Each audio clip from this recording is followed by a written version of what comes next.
Oi, crianças! Na aula de hoje nós vamos falar sobre a preservação da natureza. Vamos lá? A preservação da natureza e do meio ambiente é fundamental para manter a saúde do planeta e de todos os seres vivos que nele habitam. Crianças, o que devemos fazer para preservar a natureza?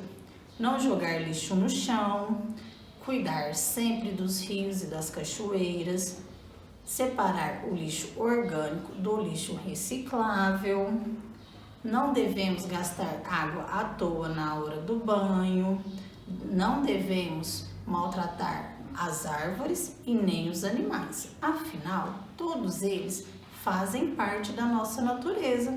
Então, crianças, vamos sempre cuidar da natureza. Combinado? Crianças, essa foi a aula de hoje, tá? Até a próxima. Tchau!